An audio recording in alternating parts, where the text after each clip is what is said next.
Google, Snapchat, relations. Bam. Not this one. I don't know who those guys are.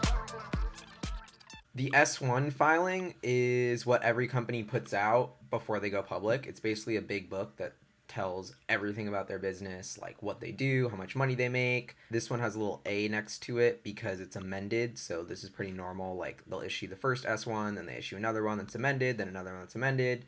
And so this one looks like it's the most recent one, filed right before they IPO'd. Let's open it up. Ta-da. All right, let's do this. A lot of people have been talking about the Snapchat IPO that you don't actually have a right to vote. Here it says we have 3 classes of common stock, Class A, Class B, and Class C. The rights of the holders of Class A common stock, Class B common stock, and Class C are identical except with respect to voting, conversion, and transfer. So except for all the important stuff. Class A is non-voting. So basically, anyone purchasing Class A common stock in this offering will therefore not be entitled to any votes. This is actually kind of a big deal. Basically, what it means is that you do not have any control over Snapchat. Usually, when investors or when companies sell shares for investors, you have a say and your shares are entitled to votes, which allow you to vote for directors. Really interesting that Snap has just decided to not let you have any vote at all. So I don't know. I mean, if you're buying this, if you're thinking of buying the stock and thinking about whether this affect you, it probably won't because you probably weren't going to buy enough stock in the first place to actually have your vote matter. But it's just interesting that they're running this like 100% dictatorship and giving you no votes at all with your Class A common stock. And that could hurt them with institutional shareholders who get freaked out by that stuff. And then it says each class of common C stocks entitled to 10 votes and convertible into common B. And the Class C common stock, which has all the votes, is held by our founders, each of whom is an executive and a director of the company, will represent approximately 88% of the voting power of outstanding capital stock following this offering. So if you have 88% of the vote, you control the company. So Snapchat is a dictatorship run by Evan Spiegel. There's no doubt about it. He's not even giving you a vote. He's just saying if you want to be in on this epic ride, you can join in and buy in, but you have no say. Now we're getting into the good stuff. Ooh, Snap is a camera company.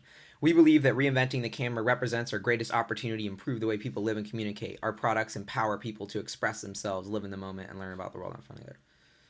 Okay, everyone's getting up in arms about this camera company statement because, yeah. I don't know. We'll see. 5 years at Snap. Ooh, this looks kind of cool. Launch as Peekaboo in 2011. Renamed Snapchat, 1,000 daily active users, 100,000, wow, million. Oh, looks like it's going to keep going. There we go. So this is just kind of showing the evolution of Snap. They launched stories, just continually innovating and improving and building on like the ecosystem of the app, I guess. They didn't launch their first ad until like mid or late 2015, it looks like. So like very recent is when they started actually monetizing, it looks like. 100 million users. So yeah, this is a really cool timeline just showing the features. Chat 2.0, the Bitmojis, spectacles. So I guess this is kind of just a track record of their innovation. Pretty cool. This is where we get into the good stuff. So basically they're going to start out with just an overview of the company, their favorite line, Snap is a camera company. Not too much surprise here.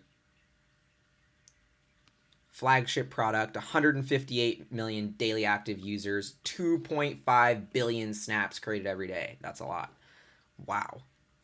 And what if we did some math? 2, 5 divided by 158. So 15.8 snaps per person per day on average. That's pretty good. 60% of users create snaps every day. That's incredible engagement. Very cool. On average, our daily active users visit Snapchat 18 times a day. Man, these guys are paranoid. That's a lot. It's like once an hour. More than once an hour. Yeah, the whole thing about Snap, all their content is deleted after 24 hours. So their kind of pitch is this, it makes you like care less about what you post because it'll go away, makes it more free. I don't know. I guess I'll buy it. 25% of users are posting stories every day. Wow. The engagement on Snapchat is just insane. That's probably one of their strongest points. Our community spends an average of 25 to 30 minutes on Snap every day. Solid. I wonder how much time people spend on Facebook. Average spending 40 minutes of Facebook per day in July 2018, according to Google. They're saying 25 to 30 minutes. So Snapchat is about in the range of engagement of early the amount of time you're engaged as Facebook. So that's very promising, I'd say. Memories is really interesting. Now, this is a product I think they're going to do a lot more with. Basically, what this is, it allows you to save your stories and then keep them in a collection so you can revisit and experience, aka memories, or like your Snapchat story from that day, which is basically a digitized memory of that day. So if you think about, like, as we capture more and more, we'll have more and more memories saved of our lives. Think about VR, like you can create a memory that can be re-experienced in VR. Like, I think that is kind of the future of Snapchat as this memory platform. So really cool to see that they're including that. This is really new, but they're probably going to be doing a lot more with it. So yeah, publisher tools. Yeah, so spectacles. This is really cool. They're hardware things. So Snapchat's not just making software. Now they say they're actually a camera company. So besides just having their cloud-based app camera, they came out with the spectacles, those glasses, if you don't know what they look like. Yeah, so they look like that. Pretty trendy. That's the camera. Lights up when you're recording. They sold them in like these high-tech, like vending machine kind of dispenser things. Anyway, yeah. Ooh, interesting. Spectacles are the best way to create memories because they capture video from a human perspective. So I'm almost thinking that Snapchat is going to keep creating hardware products to allow you to create more real or vivid memories. And then that's kind of how they're going to build out this ecosystem, which is really interesting. This is actually making me more and more bullish on Snap, to tell you the truth. Like, it's just such a futuristic concept of like capturing your memories and saving them. Strategy is to take risks to improve our camera platform. Okay, so this is kind of their strategy. So basically drive user engagement, sell more ads, use that ads to fund product innovation, to get people to use that more, to sell even more ads, to make that even better, to make, so okay. Self-reinforcing loop there. I like how they're willing to take risks in an attempt to create the best and most different. Basically what they're saying here is like, we are innovators. Like, we're down to innovate and take risks, and we know not all of them are going to work, but that's what we need to do to stay ahead of the market. So I like that. Our ability to succeed in any given country is largely dependent on its mobile infrastructure and its advertising market. So a lot of developed markets just can't use Snap because they don't have the infrastructure to be able to handle mobile video and allow Snapchat to serve ads on that platform. But that's changing quickly. So as the infrastructure improves, it's interesting to see that one of the barriers to growth isn't necessarily that people don't like the app, it's that people literally don't have the infrastructure to use it. The infrastructure is going to get there. So once it gets there, if they still want to use the app, there's all these users that are just waiting to be on Snap but don't have the infrastructure yet. Yeah, so as a result, our users come in developed countries with high and mobile device cellular internet. There's very limited amount of mobile advertising that's occurring in the developing world. But as that changes, that's going to be a big opportunity for Snapchat. Worldwide advertising spend, hundreds of billions, growing a little bit. The fastest part of that. Mobile advertising expected to grow from 66 billion to 196 billion in like 4 years. Triple. Wow. People's attention going from televisions to their mobile phones. That's going to benefit Snap. Daily active users tend to be concentrated. People ranged at the 18-24 spend 35% less time watching TV. I believe it. 60% of Snap ads are watched with video on. That's a pretty interesting tidbit. So I guess they're trying to say that their ads are really effective and people actually want to engage with them, or maybe you're just lazy and leave the audio on. I don't know.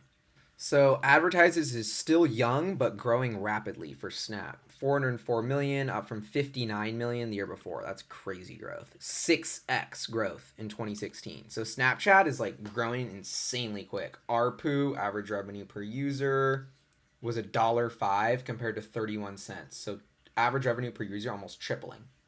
In North America, average revenue per user was $2.15. So this is really cool because it shows you that in America, they're making twice as much money per average user as everywhere else. So that's usually a leading indicator of showing you, okay, if they get mature in a market, they could start making this much per user, double of what the average is. So that's always good.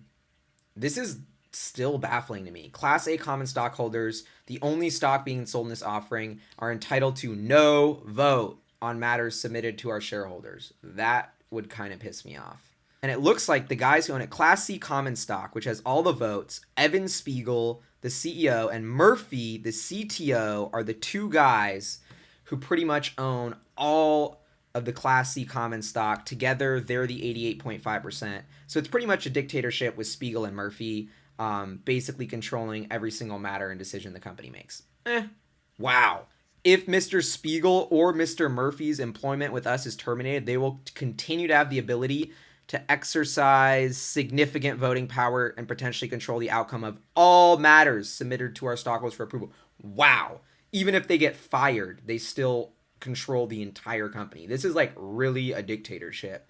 And if asking if that's normal, it's kind of sort of normal, but Snap is taking it to an uber extreme. Like Google and Facebook both have dual classes of stock, but I think they even allow like the common stock holders to get like a token amount of voting shares per share. It's not as much as like their founder stock, but at least the common stockholders have some say. In Snapchat, you literally have zero say. It is a dictatorship. We're only on page 5. There's like 142 pages. So this is just the risk section. You know, you can read this through on yourself. They're basically going to tell you everything that could possibly go wrong ever in the business. Like basically they're going to tell you every gloom and doom scenario that could possibly ever occur because they have to. Oh wait, this isn't the full risk section, which is part of it. Okay. Consolidated financials are going to give you the basic breakdown of what they're doing in revenue. Snapchat. This is revenue. 58.663 to 404.82 million. That is insane. 6x growth. And it's interesting, cost of revenue is way outweighing their revenue. Their cost of revenue is triple their revenue in 2015. Here was almost in line. So they're almost at the inflection point where their revenue is actually profit, like they're making a gross profit, but still not quite there. Operating loss, almost 400 million in 2015, 500. So they're growing, but they're losing more money. So this is what everyone's complaining about, is that Snapchat makes no money. And yes, that is true. They lost $520,385,000 last year. I don't think they're worried about making a profit because they're growing so quickly. So when you see growth like this, like I think this is a good thing. And there's probably a bunch of IPO expenses in here that are making these numbers look worse than they are. So when you keep that in mind, like Snap's actually doing okay. This is such an early stage company that you wouldn't expect them to be profitable, but you would expect them to be growing like this. Yes, this is kind of estimating after the IPO, they'll have about $3 billion in cash, it looks like, which is a lot of runway. Oh yeah, so here's the risk factors I was talking about. So many risk factors. Had 150 million users. See, this is just to give you an example. Our ecosystem of users, advertisers, and partners depends on the engagement of our user base. We anticipate that the growth rate of our user base will decline over time. If we fail to retain our current or add users engage less with Snapchat, our business could be seriously harmed. Duh. Basically, they're saying that if people use the app less, they're going to make less money and the business will be screwed. But, you know, pretty no-brainer stuff. That's basically what all the risk factors are. But there is some cool tidbits you can find, like this. For example, users 25 and older visited Snapchat 12 times and spent actually 20 minutes on Snapchat every day. The users younger than 25 over 20 times. And so this is the most important part of the Snapchat S-1 document, in my opinion. It shows young people are visiting Snapchat way more than old people and spending more time on the app. This is the young person's app. This isn't even the millennials company. This is like whatever comes out, Generation Z or something like that. Lot more engagement from Snapchat's younger users, which I think is really promising. And I think that's part of the bull thesis, is that the younger generation loves Snap, and they're telling you they have the numbers to prove it. Our daily active users may not continue to grow. Of course they may not, but they probably will. Daily active users only grew 7% from 143 to 158. Huh.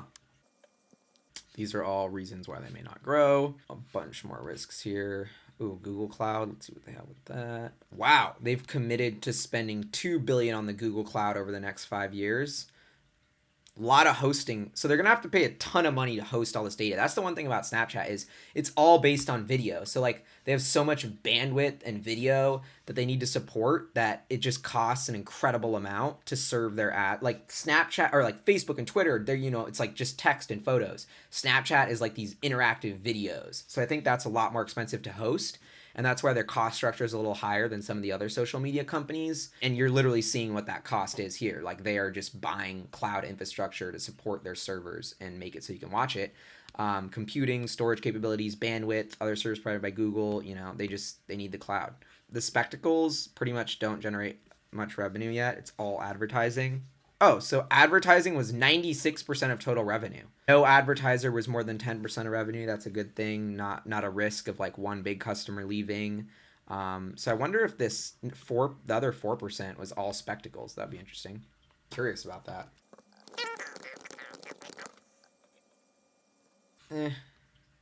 Doesn't look like we're gonna figure it out. Unclear how many they sold, but looks like it could be generating a minute amount of revenue. More about how you have no voting rights because Spiegel runs the company like a dictatorship. Da da da da da. Ooh, this is interesting. Spiegel is the CEO who has control over day-to-day management and implementation of major strategic investments. On the death or incapacity of either Mr. Spiegel or Murphy, the other individual will own pretty much the whole company. It's like a feudal like lordship. Like Spiegel dies, then he owns the company. Murphy kills Spiegel, then he owns the company. Like, yeah, no kidding. Certain competitors are trying to push you out of the market, aka Facebook with Instagram. Of course. We may never achieve profitability. They always have to say that if they're losing money, so I wouldn't look too much into that. Use of proceeds. Okay, that should be cool. 2.1 billion net. General corporate purposes. Not too much of a surprise. Oh, wait. I think, yeah. They may acquire complementary businesses. So no agreements for material acquisitions, but Snapchat's definitely in the market to buy a couple companies now that they have all this cash. No cash dividends in the foreseeable future. If you wanted a dividend, you're probably not getting it for a really long time with Snapchat. The S-1 has got everything in it. Like, the amount of information in this is you could spend days and days pouring over it, but we are just going to cut to the most important parts. We already went over the financials a little bit. I think they're going to break it down on a quarterly level, which is really what we want to see. Ooh, this is cool. Look at this chart. Quarterly active daily users. So this is right around where when Instagram launched stories. Very unclear if like Snapchat is just reaching market saturation on its own already, or if because Instagram stories are actually stopping their growth. But as you can see, 48% year-over-year growth rate in users is the smallest growth rate they've had that they're showing us. I guess they only grew 50% in Q4 last year, so they're not too much down behind that growth rate, but still slowing. North America looks to be charging ahead. Europe's charging ahead. Ooh, this is not good. Why is the rest of world flat? They're growing daily active users really strong in North America and Europe. Rest of world, though, flat growth. I would watch this very closely and probably ask on the conference call what the hell is going on next quarter if they don't improve this number, because that does not look good. Like, Snapchat should be growing exponentially in the rest of world because they're going to saturate North America and Europe quickly. Also, the rest of world, in theory, should only be limited by the amount of bandwidth to support applications, and like that should be the thing limiting the growth, not the appeal of the app. And then the bandwidth quality and like mobile infrastructure in the rest of world is improving exponentially, so we should continue to see exponential growth here. But it's not, so I'm bummed. This is not good. Ooh, here's what we're going for. Wow, even more user data. Okay. Daily active users, this is global. Yeah, so that year-over-year growth rate in daily active users. Oh, last quarter of the month. That's why these numbers are a little different. I was confused. So just a dramatic slowdown. The rest of world is slowing down faster than anything else, even though it's still growing faster. Monetization, Snap ads. Ooh, more charts. Yeah, so quarterly revenue per user. This is really cool. So as you can see, they've just they're pulling the lever. They're just starting to push the lever and monetize and push ads. Now they're making $1.05 per user globally. In America, like I said before, the monetization's way higher. This is usually a leading indicator of what they're going to do in other markets. So interesting to see Europe is still very behind. Rest of world catching up quickly. Maybe that's why the rest of world user growth was so slow, because you guys showed them so many more freaking ads this quarter, Snapchat. Ooh, this is very cool. So this is a quarterly revenue by geography breakdown. Fascinating. So Snapchat really has grown out of nowhere in the past 2 years. Literally Q1 15, they only made $4 million in revenue. Now they're up to $166 million in just Q4. So as of Q4, they were at a run rate of $664 million in revenue. That's pretty good. Everyone's using that $405 million to do their price sales ratio, but really the business is already at a $664 million run rate. That $1 billion in revenue in 2016 or 2017 doesn't look too far off. Still almost all their revenue is coming from North America at a 166, 145. Rest of the world and Europe growing quickly though. Okay. Here they explain about the camera. Our latest effort to reinvent the camera is spectacles, our sunglasses that make snaps. Man, that sounds so much cooler. We expect growth to come from developed markets with readily available high-speed cellular internet and high-end mobile devices because we prioritize investment in product innovation that requires a lot of bandwidth and intensive processing.